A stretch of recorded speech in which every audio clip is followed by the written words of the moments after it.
pri vseh teh spregah vodilne politike lahko samo kričimo.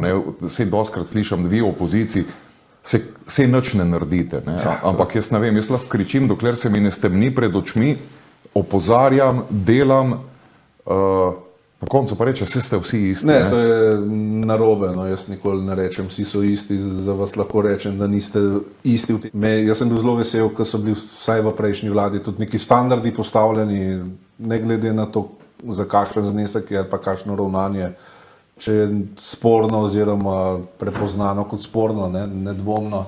Je prav, da človek odide, pa prepusti položaj drugemu. Pomembno je zgled. Imamo Aleksandro Pivec, ki je bilo dokazano, da je... Ja, z pozicije ministrice, mislim, da je bila tudi podpredsednica vlade, Ja, serijsko dlje časa laže ljudem, ja. pa ne samo svojim volivcem, tudi vsem ostalim. Se spreneveda, še danes, ne? KPK poda svoje ugotovitve, upravno sodišče jih potrdi, zadeva je pravnomočna, ampak to je neodvrne, da bi še zmeraj naskakovala neke pozicije, ok, saj ima vsak to pravico, ampak bolj me skrbi, da za volivce, ki v njej sploh prepoznajo karkoli pozitivnega.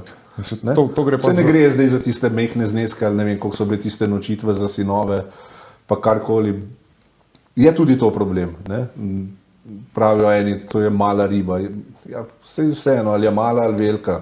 Če je pokvarjena, jo dajmo odstraniti. Meni je vseeno, ali je to sardela ali pa sinji kit. Ker tako se bo postavilo neke temelje oziroma kriterije nedopustnosti.